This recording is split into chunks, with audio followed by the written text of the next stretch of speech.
Hello and welcome to the KD classes. KD classes की online lecture series में आप सभी का एक बार फिर से स्वागत है।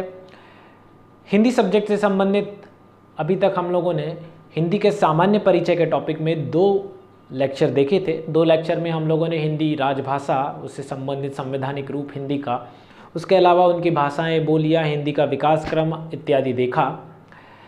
पार्ट 3 में, हिंदी के सामान्य परिचय पार्ट 3 में अब हम लोग आगे बढ़ते हुए हिंदी भाषा के मानकीकरण से संबंधित, उससे संबंधित अन्य साहित्यिक रूप या सम्मेलन की बात करें, विश्व हिंदी सम्मेलन की अगर हम लोग बात करें, या लिपि से संबंधित अगर हिंदी व्यवस्थाओं की अगर हम लोग बात करें कि हिंदी भाषा में लिपि से संबंधित क्या व्यवस्था की गई थी और इसके रूप में जो हम लोग देवनागरी को आज देखते हैं, तो ये ब्राह्मी से इसका रूपांतरण किस तरीके से हुआ, ये ब्राह्मी से उभर कर जो देवनागरी लिपि आई है इसका उद्गार कैसे हुआ, ये पूरा सीरीज़ और अन्य सभी छोटे छोटे से प्रश्न जो हिंदी के सामान्य परिचय से संबंधित अब तक पूछे गए हैं, उन सबको हम लोग ये लास्ट हिंदी के सामान्य पार्ट 3 में कवर करके देखेंगे।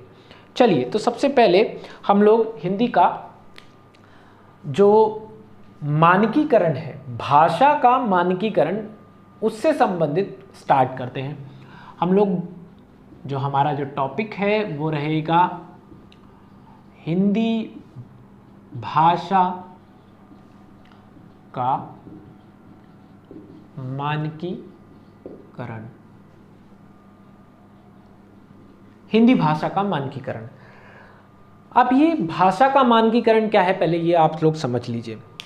भाषा का मानकीकरण या हिंदी भाषा का मानकीकरण या मानकीकरण की समिति क्यों बनी, क्यों इसकी नीड है, या क्यों ये बनकर तैयार हुई।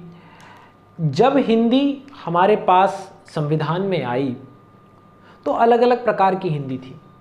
आप लोगों ने सभी ने बोलियों के बारे में पढ़ा है, अवधी है, ब्रजभाषा है, राजस्थानी हिंदी है। मध्य प्रदेश में कौरवी या खड़ी बोली की बात करें तो वो हिंदी है। तो हिंदी के अलग अलग रूप थे। तो एक स्टैंडर्ड हिंदी, मतलब मानक हिंदी क्या होनी चाहिए, इसमें कौन कौन से वर्ण होंगे, इसकी वर्तनी किस तरीके से होगी, इसके शब्दकोश या शब्द भंडार में क्या होंगे, या हिंदी की 12 खड़ी क्या होगी, ये सारी चीज़ों को देखते हुए सबसे पहले एक समिति थी। लगभग वर्ष 1935 की बात है। वर्ष 1935 में हम लोग थोड़ा सा हिस्ट्री की तरफ जा रहे हैं, बाद में मानकीकरण समिति के बारे में भी पढ़ेंगे। मैं आप लोगों को बता दूं कि वर्ष 1935 में इंदौर में एक सभा आयोजित हुई। इंदौर में इस सभा के, इंदौर में एक सभा आयोजित हुई थी। ये साहित्य, हिंदी से संबंधित एक सभा थी। बेसिकली ये सभा जो थी वो हिंदी लिपि क्या होनी चाहिए, किस तरीके से होनी चाहिए देवनागरी लिपि, उससे संबंधित ये सभा थी। तो यहाँ उसको एक नाम दिया गया था लिपि सुधार समिति, लिपि सुधार सभा। तो लिपि सुधार के लिए एक सभा का आयोजन किया गया था, जो वर्ष 1935 में किया गया था और वो इंदौर में किया गया था। और इसके अध्यक्ष काका कालेलकर थे। अर्थात काका कालेलकर के संयोजक में, उनकी अध्यक्षता में एक लिपि सुधार सभा का आयोजन वर्ष 1935 में इंदौर में किया गया था। और यहीं से हम लोगों ने हिंदी के सुधार को स्टार्ट कर दिया था, शुरुआत की उसकी। इसके बाद में अगर हम लोग बात करें तो इस पॉइंट को आप याद रखिएगा। इसके बाद में वर्ष 1950 में, इसके बाद में वर्ष 1950 में इलाहाबाद वो जगह है। वर्ष 1950 में इलाहाबाद में सबसे पहले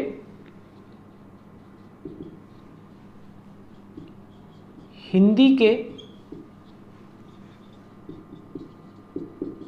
मानकीकरण का एक प्रस्ताव आया, मतलब ये भी एक सभा थी और यहाँ पर हिंदी के मानकीकरण की बात या प्रस्ताव जो था वो सबसे पहले वर्ष 1950 में इलाहाबाद में रखा गया था। तो मानक हिंदी बनाने के लिए एक मानकीकरण समिति का गठन किया गया और उस मानकीकरण समिति ने 1966-1967 में अपने रिपोर्ट प्रतिवेदन जब दिया तो अलग अलग चीज़ों पर, जैसे वर्णमाला पर, उसकी वर्तनी पर, उसके शब्द भंडार पर, उन सभी ने अपना प्रतिवेदन दिया और मानक हिंदी वर्तनी या मानक हिंदी वर्णमाला का प्रकाशन पहली बार 1966-1967 में, अभी हम लोग देखेंगे भी, किया। तो हम लोग बात कर रहे हैं कि हिंदी के मानकीकरण के प्रस्ताव के बाद में, हिंदी भाषा के मानकीकरण की समिति का गठन किया गया और इस समिति ने अलग अलग साल पर ये प्रकाशन हुआ है। लगभग हम लोग मान सकते हैं 1966-1967 के समय इस समिति की रिपोर्ट के आधार पर प्रकाशन किया गया था। तो हम लोग उस समिति के बारे में थोड़ा सा देख लेते हैं। अभी मैं एक एक करके इनके नाम और इन्होंने किससे संबंधित क्या प्रकाशन दिया वो उसके बारे में हम लोग चर्चा थोड़ी सी कर लेते हैं। सबसे पहले प्रकाशन की अगर हम लोग बात करें तो इस समिति के जो अध्यक्ष थे, इस समिति के अध्यक्ष थे डॉक्टर धीरेन्द्र वर्मा। डॉक्टर धीरेन्द्र वर्मा ये इस समिति के अध्यक्ष थे। मानकीकरण समिति के अध्यक्ष डॉक्टर धीरेन्द्र वर्मा थे और इन्होंने देवनागरी लिपि के चिन्हों की, देवनागरी लिपि के चिन्हों की एक रूपता दी थी, एक रूपता दिया था। लिपि के अलग अलग चिन्ह थे, जैसे अलग अलग चिन्हों के बारे में, चिन्ह जो हम लोग बाद में व्याकरण में पढ़ते भी हैं, उन चिन्हों की एक रूपता डॉक्टर धीरेन्द्र वर्मा द्वारा दी गई थी। इसके अलावा ब्रजेश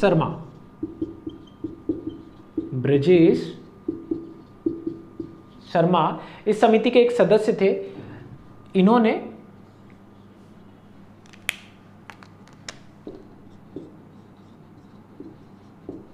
हिंदी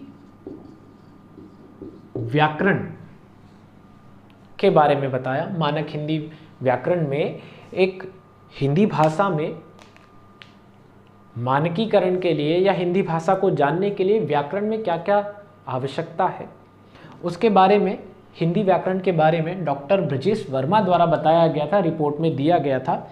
इसके अलावा माता प्रसाद द्वारा हिंदी शब्द भंडार या हिंदी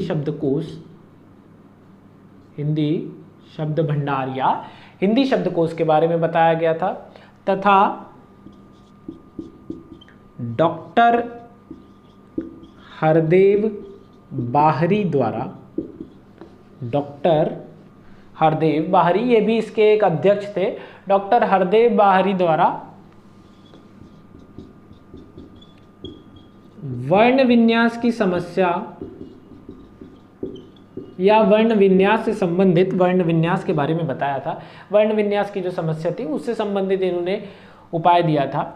तो ये हिंदी के मानकीकरण से संबंधित अलग अलग लोगों ने अपना प्रतिवेदन या रिपोर्ट दिया, जिसके आधार पर 1966-1967 में प्रकाशन किया गया। अगर हम लोग बात करें 1966-1967 में इसका प्रकाशन किया गया था। जैसे इसी आधार पर मानक हिंदी वर्णमाला का पहली बार मानक हिंदी वर्णमाला का पहली बार प्रकाशन 1966 में किया गया था। वहीं अगर हम लोग बात करें मानक हिंदी की जो वर्तनी, जो स्पेशली व्याकरण से संबंधित और लेख से संबंधित बहुत ही महत्वपूर्ण हो जाती है। वर्तनी से संबंधित हमेशा से प्रश्न व्यापम और एमपी के एग्जाम में आते रहे हैं। तो मानक हिंदी वर्तनी, इसका पहली बार प्रकाशन 1967 में, वर्ष 1967 में किया गया था। तो इस मानकीकरण समिति से संबंधित कभी अगर प्रश्न आए कि हिंदी भाषा के मानकीकरण समिति के अध्यक्ष कौन थे, तो डॉक्टर धीरेन्द्र वर्मा इसके अध्यक्ष थे। इस समिति के बारे में थोड़ा सा आपको याद रखना पड़ेगा कि किसने क्या दिया है। इसके अलावा एक प्रश्न इस समिति के अलावा एक प्रश्न और मानकीकरण से संबंधित थोड़ा जरूरी है।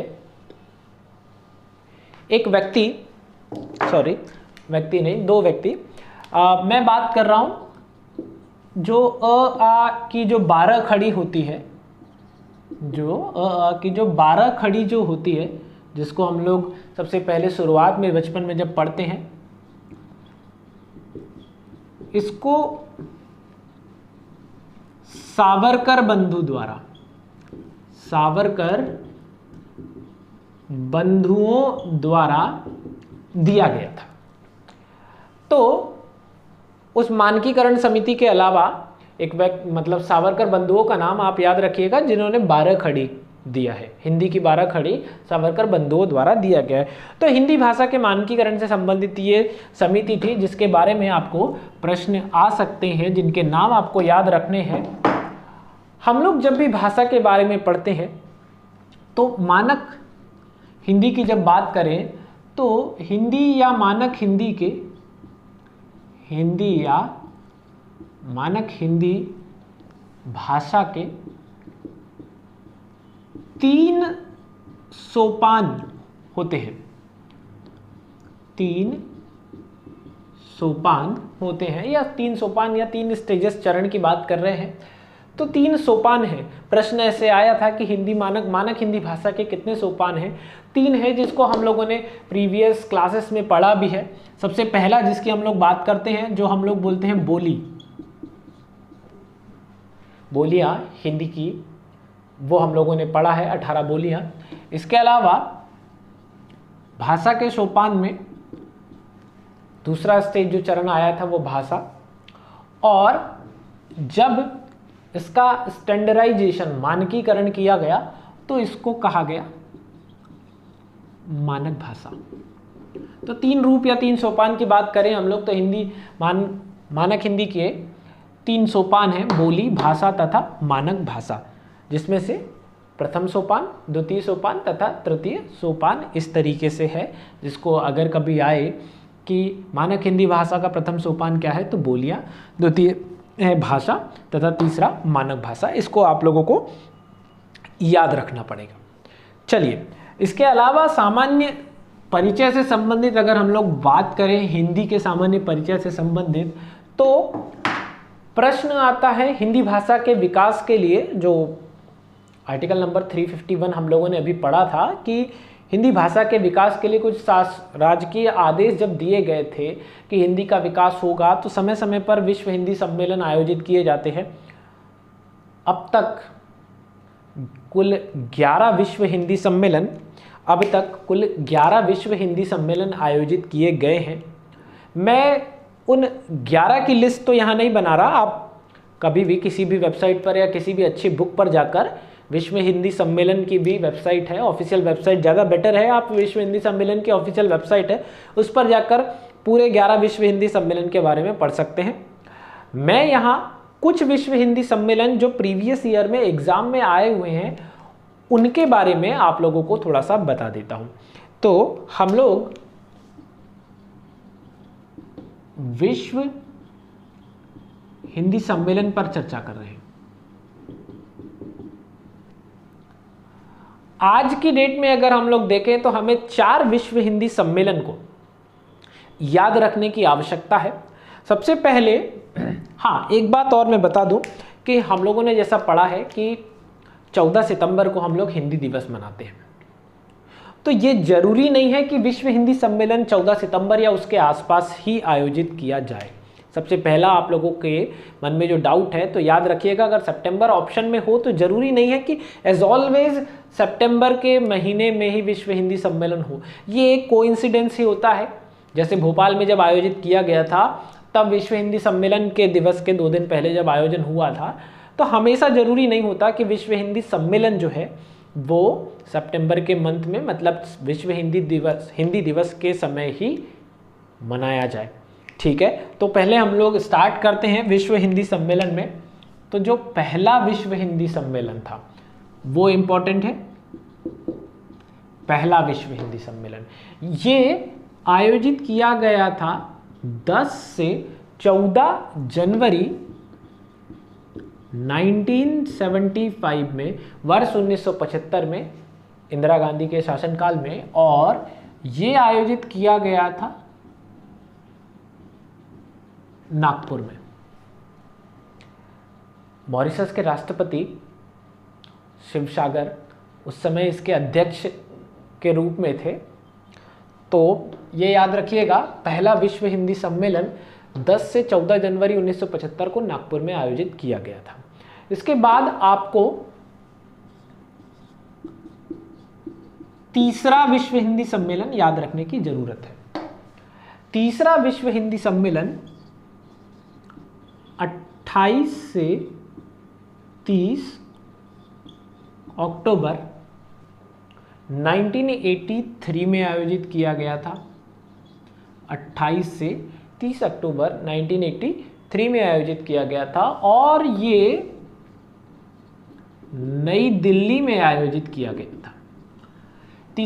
28 से 30 अक्टूबर 1983 में नई दिल्ली में आयोजित किया गया था। लकीली इस समय भी लगभग इंदिरा गांधी के शासनकाल की बात चल रही है, तो आप लोगों को अगर प्राइम मिनिस्टर की सीरीज अगर याद रहती है जीएस की, तो आप लोगों को ये भी हेल्प हो जाएगा कि अभी तक हम लोगों ने जो देखा है 1983 में या 1975 में, मतलब इंदिरा गांधी के शासनकाल से संबंधित समयकाल में भारत में विश्व हिंदी सम्मेलन का आयोजन हुआ था। तो एक याद रखने के लिए अब तक हमारे पास में ईयर याद रखने के लिए एक सीक्वेंस मिल जाता है।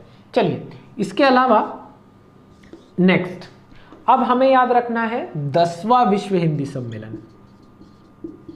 10वां विश्व हिंदी सम्मेलन ये ज़्यादा महत्वपूर्ण है। ये मध्य प्रदेश की एग्जाम के पॉइंट ऑफ व्यू से ज़्यादा महत्वपूर्ण है क्योंकि ये एमपी जीके का भी टॉपिक हो जाता है। इसके अलावा हिंदी विषय का भी ये टॉपिक हो जाता है।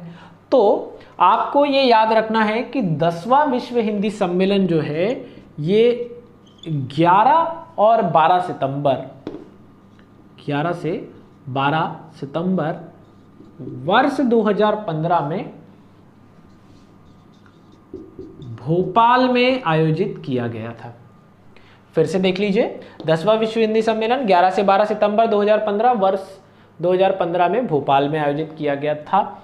और हमें याद रखना है, मैंने बताया था अब तक कुल 11 विश्व हिंदी सम्मेलन हुए हैं। तो रिसेंटली जो वर्तमान में तात्कालिक जो विश्व हिंदी सम्मेलन हुआ था, भले ही वो भारत में हुआ हो या ना हुआ हो, उससे उसका कोई लेना देना नहीं है, लेकिन लास्ट विश्व हिंदी सम्मेलन को भी आपको याद रखना जरूरी है। तो हम लोग बात कर रहे हैं, चलिए ऐसे लिख लेते हैं, 11वां या 11वां विश्व हिंदी सम्मेलन ये आयोजित किया गया था 18 से 20 अगस्त 2018 में। 11वां विश्व हिंदी सम्मेलन 18 से 20 अगस्त 2018 में ये आयोजित हुआ था मॉरिशस के पोर्ट लुई में। मॉरिशस के पोर्ट लुई में ये आयोजित हुआ था, जो कि था 11वां विश्व हिंदी सम्मेलन। 11वां विश्व हिंदी सम्मेलन है, इसीलिए आप लोग इसको थोड़ा सा याद रख लीजिएगा। इसकी 11वें विश्व हिंदी सम्मेलन की इसकी थीम थी वैश्विक हिंदी और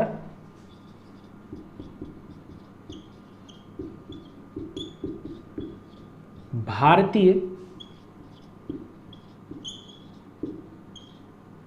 संस्कार। वैश्विक हिंदी और भारतीय संस्कार, इसकी ये थीम थी।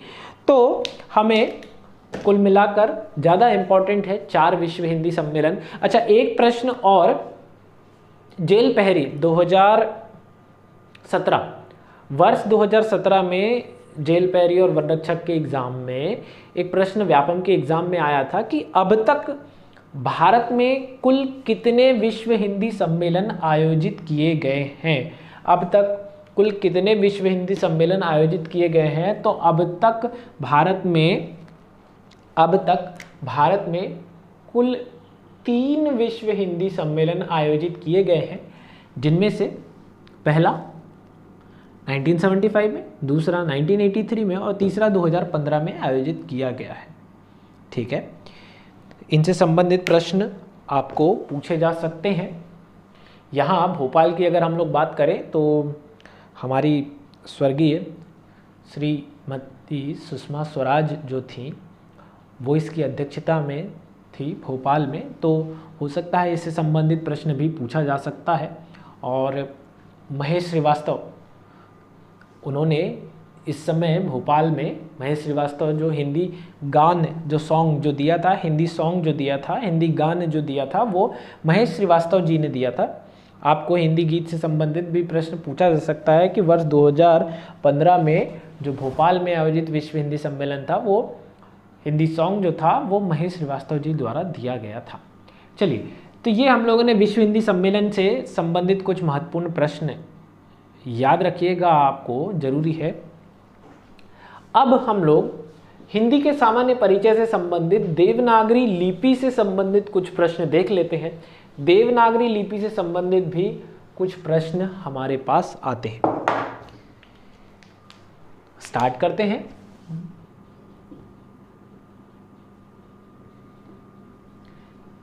देवनागरी लिपि, देखिए आपको लिपि से संबंधित जब भी प्रश्न आता है, सबसे पहले जब हमने हिंदी भाषा का विकास क्रम पढ़ा था तब मैंने आप लोगों को बताया था कि हिंदी भाषा की आदि जननी भाषा, जो सबसे पहली भाषा हमें जो मिली, वैदिक सभ्यता की जो भाषा मिली वो थी संस्कृत। और संस्कृत भाषा में जिस लिपि का प्रयोग होता था, संस्कृत भाषा में जिस लिपि का प्रयोग होता था वो थी ब्राह्मी लिपि, वो थी ब्राह्मी लिपि। कई बार ऐसा प्रश्न आया है कि वैदिक सभ्यता में किस लिपि का प्रयोग होता था, आर्यों की लिपि कौन सी है, वैदिक सभ्यता की लिपि कौन सी है, या संस्कृत भाषा की लिपि कौन सी है, या देवनागरी की आदि जननी लिपि कौन सी है, अर्थात मतलब देवनागरी लिपि किस लिपि से आई है। तो ओवरऑल अगर हम लोग देखें तो सबके आंसर हमारे पास होगा ब्राह्मी लिपि। ब्राह्मी लिपि से ही भारत की सभी लिपियों का उद्गम ब्राह्मी लिपि से ही हुआ है। सबसे पहली जो लिपि जो वैदिक आर्यों की या वैदिक सभ्यता की जो भाषा में जो संस्कृत में जो लिपि यूज़ की गई थी वो थी ब्राह्मी लिपि। और इसका छोटा सा वर्गीकरण मैं बस बता देता हूँ, वैसे तो इसका वर्गीकरण इतना इम्पोर्टेंट है नहीं। हाँ, पीएससी में कभी अगर आ जाए कि लिपि, भारत में लिपियों का वर्गीकरण समझाइए या देवनागरी लिपि का स्रोत क्या है और कैसे ये देवनागरी लिपि आई है, तभी ये काम आएगा। बस इसको एक बार छोटा सा देख लीजिए आप लोग, थोड़ा याद रखिएगा कि लगभग हम लोग बात कर रहे हैं लगभग गुप्त काल में। गुप्त काल के समय ब्राह्मी लिपि 2 भागों में विभाजित हुई। एक थी गुप्त काल के समय 2 भागों में विभाजित हुई, एक थी उत्तरी ब्राह्मी तथा दूसरी दक्षिणी ब्राह्मी। तो इस तरीके से गुप्त काल के समय ये 2 भागों में विभाजित हुई।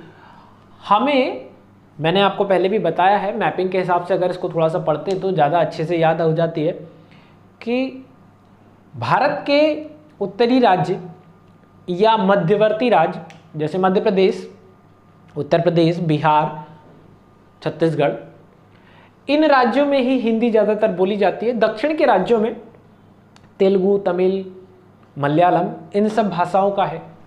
तो पहले हम लोग इसको देख लेते हैं जल्दी से कि दक्षिणी ब्राह्मी से तमिल लिपि, तेलुगु लिपि,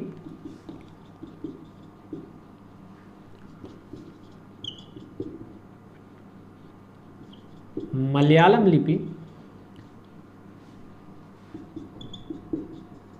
संगम लिपि इत्यादि लिपियों का उद्गम हुआ है दक्षिणी ब्राह्मी से। इसमें कलिंग लिपि जो उड़ीसा के आसपास के क्षेत्र में, इन सब का उद्गम दक्षिणी ब्राह्मी लिपि से हुआ है। हमें इस पर ध्यान देने की जरूरत है क्योंकि नागरी या देवनागरी जो है वो उत्तरी ब्राह्मी लिपि से आई है। ठीक है, तो उत्तरी ब्राह्मी लिपि के लिए सबसे पहले उत्तरी ब्राह्मी से हमें मिली गुप्त लिपि जो लगभग 3री से 5वीं सदी के आसपास हम लोग मेंशन करते हैं। इसको मैं इसमें क्योंकि नागरी या देवनागरी लिपि नहीं है तो लिपि के वर्गीकरण के लिए इसे मैं थोड़ा अभी आप लोग इसको नोट कर लीजिएगा, मैंने इसे हटा दिया है। यहाँ केवल मैं दक्षिणी ब्राह्मी लिख देता हूँ।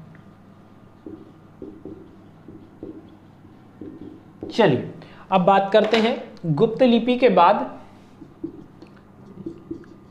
हमारे पास आई सिद्ध मातृका लिपि, तो लगभग 6वीं से 9वीं सदी के आसपास ज़्यादातर प्रसिद्ध रही। इसके बाद कुटिल लिपि, इसके बाद कुटिल लिपि जो कि 9वीं से 11वीं सदी या लगभग 9वीं से 10वीं सदी, क्योंकि लिपि का वर्गीकरण या भाषा से संबंधित जब भी हम लोग देखते हैं, एक बात आप लोगों के लिए ज़रूरी ये है कि भाषा या लिपि में सुधार या परिवर्तन एक दिन में या एक साल में नहीं होता। नोट नहीं है मोदी की कि 9 नवंबर के बाद में, 8 नवंबर के बाद में चलना बंद हो जाएगी। आप लोग इस बात को बहुत अच्छे से समझते हैं कि भारत में अंग्रेज 1757 में आए थे और आज भी हम लोग अंग्रेजी पूरी तरह से नहीं बोलते, अर्थात सीख रहे हैं। अर्थात भाषा के परिवर्तन में देखा जाए तो 150 से 200 साल तक लगते हैं। कई ऐसे जगह या प्रदेश है जहां आज भी संस्कृत उपयोग में लाई जाती है। अर्थात भाषा का परिवर्तन कोई एक समय काल में एग्जैक्टली बताना पॉसिबल नहीं है। हाँ, इस समय ये ज़्यादा प्रसिद्ध थी, ये मान सकते हैं। चलिए अब हम लोग बात कर लेते हैं, इसको थोड़ा नीचे मेंशन करने के लिए मैं मिटा दे रहा हूँ। तो अभी हम लोग कुटिल लिपि तक आ गए थे। तो कुटिल लिपि की जब हम लोग बात करते हैं, यहाँ हमने उत्तरी ब्राह्मी से कुटिल लिपि लिया था। ये कुटिल लिपि जो थी ये 2 भागों में विभाजित हुई। एक नागरी लिपि, उत्तरी ब्राह्मी से एक आई नागरी लिपि तथा दूसरी थी शारदा लिपि। अब हमें देवनागरी लिपि पढ़ना था और दिख रहा है हमें कि यहाँ मिली है हमें नागरी लिपि, तो ऑब्वियसली देवनागरी नागरी लिपि से ही निकली है। तो पहले इसको देख लेते हैं जल्दी से कि शारदा लिपि में हमें मिली गुरुमुखी लिपि।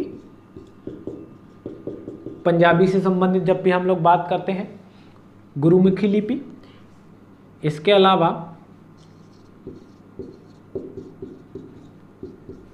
कश्मीरी लिपि या लहंदा लिपि या टाकरी लिपि, ये लिपियों के अन्य प्रकार हैं। केवल आपको इनके नाम याद रखने हैं। हम लोग बात करते हैं अब शारदा लिपि की। जब भी हम लोग नागरी लिपि की, जब भी हम लोग नागरी लिपि के बारे में पढ़ते हैं तो नागरी लिपि विभाजित हुई थी दो भागों में।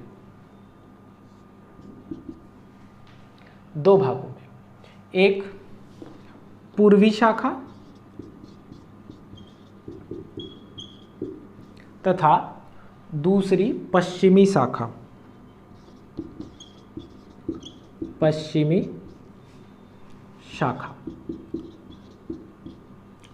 नागरी लिपि में पूर्वी शाखा में पूर्वोत्तर राज्यों की बात कर रहे हैं तो पूर्वोत्तर राज्यों में पूर्वी शाखा से हमें असम से मिला असमिया लिपि या असम से संबंधित जो थी। इसके अलावा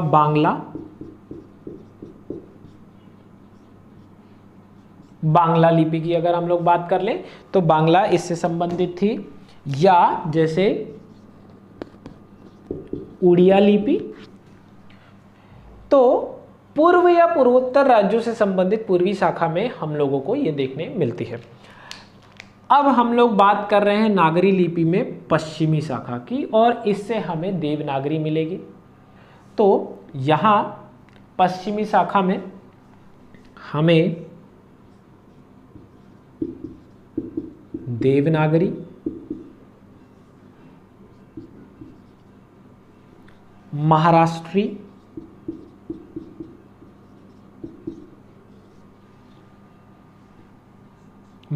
लिपि या गुजराती,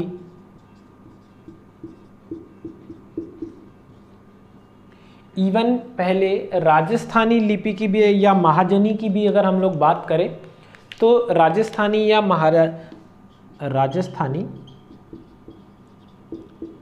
या कैंधी या महाजनी, इन लिपियों का भी अलग से वर्गीकरण मिलता है जो कि पश्चिमी शाखा से संबंधित थी। महाजनी के अलावा यहाँ मैं लिख दे रहा हूँ कैंधी लिपि भी थी जो लिपियों में आती है जो पश्चिमी शाखा से संबंधित है। तो हमारे लिए इम्पॉर्टेंट है कि देवनागरी जो है वो नागरी लिपि की पश्चिमी शाखा से आई है, और अगर ओवरऑल बात करें तो भारत की सभी लिपियां ब्राह्मी लिपि से उद्गमित हुई है, मतलब निकलकर आती है। तो ये छोटा सा लिपि का एक वर्गीकरण था, जिसको अगर कभी भारत में लिपियों का वर्गीकरण या भाषा में लिपियों का वर्गीकरण एग्जाम में पूछता है पीएससी में, तभी ये इतना काम का है। अदरवाइज अभी अगर हम लोग एमपी के छोटे एग्जाम या व्यापम के एग्जाम या एमपी एसआई की बात करें तो दो प्रश्न अब तक आए हैं। पहला कि ब्राह्मी लिपि जो है, मतलब देवनागरी लिपि की आदि जननी लिपि कौन सी है, तो वो है ब्राह्मी लिपि। और इसके अलावा एक क्वेश्चन आया था कि देवनागरी लिपि नागरी की पश्चिमी शाखा से निकलकर आती है, और वैदिक आर्यों या वैदिक सभ्यता की लिपि या संस्कृत भाषा जो है वो ब्राह्मी लिपि से संबंधित रही है। तो ये दो तीन प्रश्नों को आपको ध्यान में रखकर चलना है। लिपि से संबंधित एक प्रश्न जो हमेशा से एमपीएसआई की एग्जाम में पूछा जाता है, उसके बारे में भी मैं आप लोगों को बता दूं। प्रश्न ये आता है कि वर्तमान में, प्रश्न ये आया है कि वर्तमान में जो देवनागरी लिपि है, ये ऑप्शन में जिस तरीके से आया था मैं बता दूं, ऑप्शन के हिसाब से रहेगा, बट जैसा प्रश्न आया था उसकी बात करें तो नागरी लिपि वर्तमान में हिंदी के अलावा अन्य किस भाषा में सर्वाधिक प्रसिद्ध भाषाओं की बात कर रहे हैं, अन्य किस भाषा में नागरी लिपि या देवनागरी लिपि का प्रयोग किया जाता है? तो देवनागरी लिपि हमने ये तो पढ़ा था कि हिंदी में देवनागरी लिपि का प्रयोग होता है। इसके अलावा मराठी भाषा में देवनागरी लिपि का प्रयोग होता है। तो वहां आंसर था हिंदी के अलावा मराठी में देवनागरी लिपि का प्रयोग होता है। कुछ लोगों ने मराठी भाषा को देखा भी होगा, जैसे वो लोग पुलिस की जगह पोलिस लिखते हैं, बट प अर्थात लिखने का तरीका, परंतु लिखने का जो तरीका है वो प कुछ इसी तरीके से बनता है। इवन जैसे वो माँ को जो आई लिखते हैं तो वो कुछ इसी तरह से बनता है, अर्थात लिखने का तरीका सेम है, जिसका आंसर ऑप्शन को देखकर वैसे भी लगाया जा सकता है कि हिंदी भाषा के अलावा देवनागरी लिपि मराठी भाषा के प्रयोग में लाई जाती है। चलिए अब हम लोग हिंदी के सामान्य परिचय से संबंधित कुछ अन्य महत्वपूर्ण प्रश्नों को देख लेते हैं, जिसके बारे में प्रश्न आया है प्रीवियस ईयर में। सबसे पहले 2-3 प्रश्नों के बारे में बात करें तो जो भाषा से संबंधित, भाषाएं, उनकी विभाषाएं तथा बोलियों से संबंधित प्रश्न आया था। मैंने आप लोगों को बताया था पश्चिमी हिंदी में कौरवी बोली के बारे में। कौरवी या इसे हम लोग कहते हैं खड़ी बोली। तो खड़ी बोली का दूसरा रूप क्या है? तो कौरवी इस तरीके से आया था। इसके अलावा जो जयपुरी, जो कि राजस्थानी हिंदी का एक प्रकार है, राजस्थानी हिंदी की एक बोली है जयपुरी बोली, इसे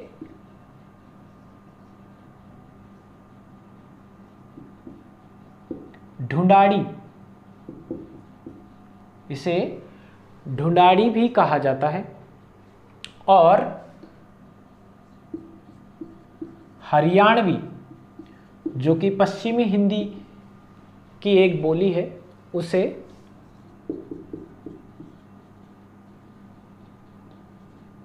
बांगरू भी कहा जाता है। तो ये 3 अन्य नाम खड़ी बोलियों के एग्जाम में पूछे गए थे, जो बहुत ही महत्वपूर्ण है। तो इन प्रश्नों को याद रखिएगा। इसके अलावा भाषा से संबंधित सबसे ज़्यादा जो पूछा गया है वो कुछ इस तरीके से प्रश्न था कि देश में सर्वाधिक बोले जाने वाली बोली, देश में सर्वाधिक बोले जाने वाली बोली। थोड़ा अगर आपने ज्योग्राफी पढ़ा है या जनरल नॉलेज रखते हैं तो इसका आंसर आपको मिल जाएगा। हम लोग बात कर रहे हैं बोली की, ये बोली 18 बोलियों में से है। सर्वाधिक बोले जाने वाली बोली की बात करें तो भारत में सबसे ज़्यादा पॉपुलेशन, सबसे ज़्यादा जनसंख्या है यूपी की। और मैंने आपको बताया था जब हमने पूर्वी हिंदी पढ़े थे, यूपी की कैपिटल है लखनऊ। लखनऊ मतलब अवध, और अवध मतलब इसका आंसर होता है अवधी भाषा। देश में सर्वाधिक बोले जाने वाली जो बोली है वो है अवधी बोली। अगला जो प्रश्न आया था,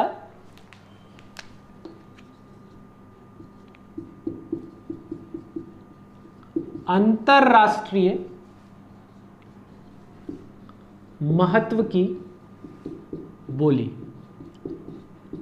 अंतरराष्ट्रीय महत्व की बोली, तो इसका आंसर होता है भोजपुरी।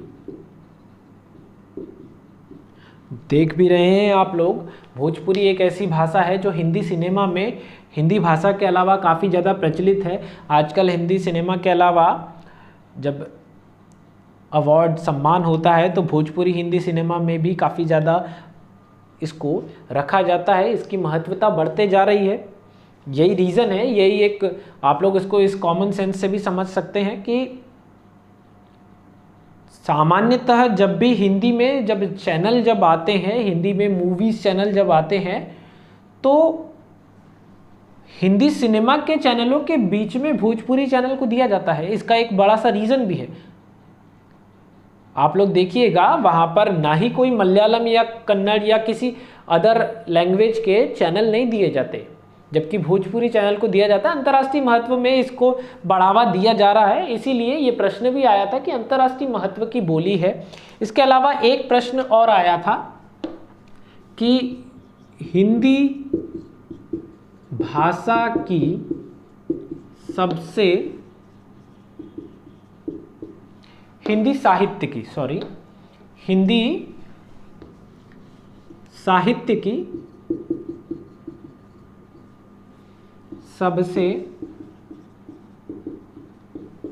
महत्वपूर्ण बोली,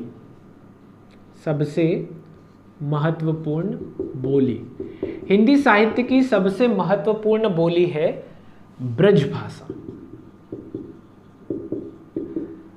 हम लोग बात करें, जब भी हम लोग मध्यकालीन हिंदी साहित्य के बारे में पढ़ते हैं या मध्यकालीन हिंदी का वर्गीकरण, भाषा का सतत विकास क्रम जब मैंने पढ़ाया था, तब मैंने बताया भी था कि मध्यकालीन हिंदी या मध्यकालीन हिंदी साहित्य वो समय रहा है जिस समय हिंदी में सबसे ज़्यादा लेख लिखे गए। सारे विद्वान हिंदी के, सूरदास, मीराबाई, रसखान, तुलसीदास, सभी महत्वपूर्ण रचनाकार जिन्होंने जो लेख लिखे हैं, कबीर के दोहे सुने हम लोग हिंदी साहित्य में, उसके बारे में चर्चा भी करेंगे। सभी ने, ज़्यादातर लोगों ने ब्रजभाषा में अपने काव्य लिखे हैं और इसीलिए हिंदी साहित्य का स्वर्णकाल भी कहा जाता है मध्यकालीन हिंदी साहित्य को, जो कि ब्रजभाषा से संबंधित रहा है। इसीलिए प्रश्न आया था हिंदी साहित्य की सबसे महत्वपूर्ण बोली वो है ब्रजभाषा। हिंदी साहित्य की सबसे महत्वपूर्ण बोली जो कि मानी जाती है ब्रजभाषा। इसे संबंधित प्रश्न एग्जाम में आया है। और अब हम लोग एक प्रश्न और देख लेते हैं। दक्षिण भारत में हिंदी प्रचार सभा का मुख्यालय। देखिए, भारत में अगर हम लोग बात करें तो ओवरऑल ज़्यादातर हिंदी साहित्य के या हिंदी एकेडमी की बात करें या साहित्यिक एकेडमी की बात करें तो नई दिल्ली भारत में हिंदी सभा का या हिंदी साहित्य एकेडमी का मुख्यालय माना जाता है। लेकिन अगर दक्षिण भारत का, क्योंकि ये प्रश्न एमपीएसआई में आया था, इसीलिए मैं आप लोगों को बता दूं कि दक्षिण भारत में हिंदी प्रचार सभा का मुख्यालय जो है वो चेन्नई में है, जिसके बारे में आपको जानना जरूरी है। तो ओवरऑल ये हिंदी के सामान्य परिचय से संबंधित कुछ प्रश्न थे जो जानने के लिए ज़रूरी थे। तो अभी तक हम लोगों ने हिंदी के सामान्य परिचय में 3 पार्ट पढ़े हैं। अलग अलग पार्ट में, अलग अलग लेक्चर्स में हम लोगों ने हिंदी भाषा का विकास क्रम, उनकी लिपियाँ, उनसे संबंधित देखा, अपभ्रंश देखे, उनके भेद देखे, लिपियों का वर्गीकरण देखा, हिंदी का मानकीकरण देखा, हिंदी का संवैधानिक रूप देखा है। तो इन 3 लेक्चरों में हम लोगों ने हिंदी का सामान्य परिचय पढ़ा। इससे संबंधित जो भी डाउट आपके मन में हो वो आप लोग कमेंट बॉक्स में लिखिएगा और उसके आंसर हम लोग देने की कोशिश करेंगे। अब हम लोग इसके बाद नेक्स्ट जो मेरा वीडियो रहेगा, नेक्स्ट जो हम लोगों की लेक्चर सीरीज जो रहेगी, उसमें हम लोग पार्ट 4 व्याकरण स्टार्ट करेंगे। हिंदी व्याकरण की सीरीज़ में हम लोग सबसे पहले वर्णमाला के बारे में जानेंगे। वर्णमाला के बाद हम लोग संधि पर आएंगे, समास पर आएंगे, फिर संज्ञा, सर्वनाम, क्रिया इत्यादि व्याकरण के टॉपिक हम लोग देखेंगे। देन हम लोग हिंदी साहित्य पर आएंगे। तो ये हिंदी के सामान्य परिचय के सीरीज़ में लास्ट पार्ट था, जिससे संबंधित काफ़ी सारे प्रश्न प्रीवियस एग्ज़ाम में जो आए हुए हैं उसके बारे में हम लोगों ने जाना। आप लोग इससे संबंधित डिटेल पढ़ लीजिएगा। लगभग अगर व्यापम या एमपीएसआई के एग्ज़ाम की बात करें तो लगभग 3 से 4 नंबर का इससे संबंधित प्रश्न आए हैं। और पीएससी की बात करें तो पीएससी में राजभाषा अधिनियम से संबंधित, राजभाषा आयोग से संबंधित, हिंदी के संवैधानिक रूप से संबंधित, हिंदी भाषा के मानकीकरण से संबंधित प्रश्न काफ़ी पूछे गए हैं। तो पीएससी के पॉइंट ऑफ व्यू से भी ये काफ़ी इंपॉर्टेंट है और व्यापम की एग्ज़ाम के पॉइंट ऑफ व्यू से भी काफ़ी सारे प्रश्न इसके आए हैं। तो आप लोग इसको डिटेल से पढ़िएगा। अगर इस पर कोई डाउट हो तो ज़रूर से कमेंट बॉक्स में लिखकर हमसे पूछ सकते हैं। Thank you for watching this video. Thank you.